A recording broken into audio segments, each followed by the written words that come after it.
Bonjour, je suis Eric Leroy, ambassadeur Olympus. Aujourd'hui, je vous propose un petit partage autour du mode haute résolution. Donc, j'avais prévu de vous le présenter autrement, mais les conditions climatiques étant telles que le son de la vidéo était vraiment pourri. Donc, du coup, vous avez une voix un peu off.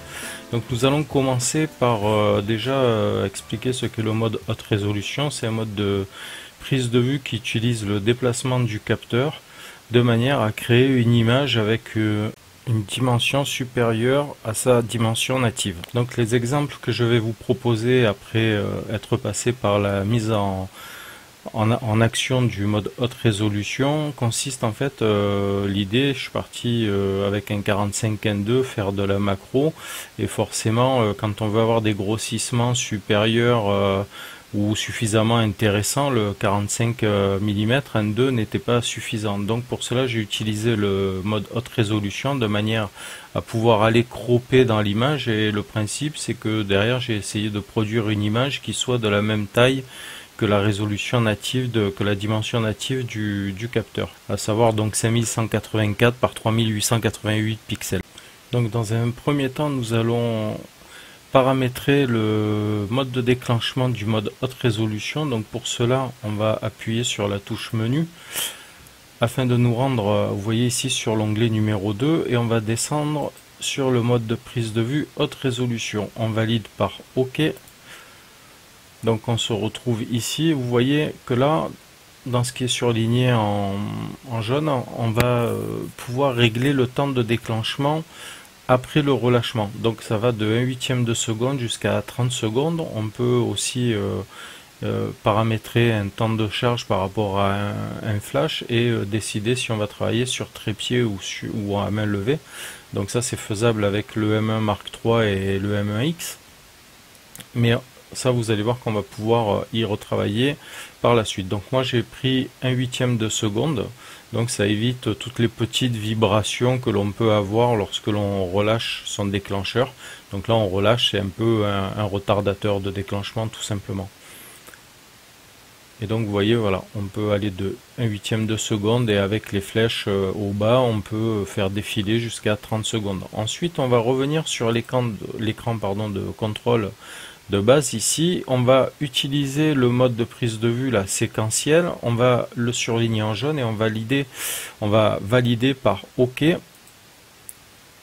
Donc une fois qu'on a validé par OK, on va se déplacer vers la gauche ou vers la droite de manière à aller sur ce petit pictogramme. Une fois qu'il est en surbrillant, ça veut dire qu'on va actionner le mode haute résolution. Donc on a le picto qui apparaît ici aussi sur l'écran, et en appuyant sur la touche info, on va pouvoir décider si l'on utilise le trépied ou, donc surligné en surbrillance, c'est on choisit le trépied. Donc moi ça, pour le cas, l'exemple utilisé, ça sera avec trépied puisque je l'ai réalisé avec le M1 Mark II. Et donc dans le menu du X, on a aussi, voilà, la possibilité de faire la prise de vue à main levée. Donc ça c'est le petit pictogramme pour la prise de vue à main levée. Donc on valide bien par OK en fonction du choix que l'on veut faire. On revient sur son écran de contrôle ici, et là cette fois-ci on va passer juste sous l'onglet en dessous où on a les dimensions de nos images, et là on va aller choisir, alors toujours bien sûr après avoir appuyé sur OK, on va tomber sur cet écran de contrôle, et là vous voyez qu'on a différents formats qui sont disponibles. On choisit celui que l'on veut utiliser. Voilà, donc maintenant on va passer sur le terrain et voir ce que ça donne. Donc je vous fais voir une petite installation. Voilà, donc ça c'est le trépied. Donc là ici vous avez mon sac. Donc vous avez le trépied avec le boîtier. Alors là il est de travers, mais je l'ai mis à l'horizontale après. Et en fait les insectes que je vais photographier, on en devine un ici, et ils sont un petit peu là, un peu plus bas dans cette zone là. Voilà, donc c'est des eucères, donc ça ressemble à, sont des abeilles sauvages, hein, voilà, qui ont la particularité, les mâles ont des longues antennes. Donc voilà, donc là ici on a la photo de départ, donc qui fait 8000 pixels par 6000 et quelques. Je sais pas, j'ai pas mémorisé la chose. Et donc là j'ai fait un recadrage, donc au format natif du capteur, c'est-à-dire de 5184 pixels par 3888. Donc vous voyez que entre une photo de départ où bon on a un sujet qui est quand même relativement éloigné, même si on le discerne bien, vous voyez qu'avec le recadrage, on arrive à avoir quelque chose de macro, de plus intéressant. Donc là je vous fais voir maintenant une photo. Donc voilà, en fait là il y avait du vent. Donc comme vous le voyez, il y a des gouttes d'eau, il pleut, il y a du vent, il y a des rafales, et donc là c'est ce qui s'est passé, et du coup on a les insectes qui sont tout flous.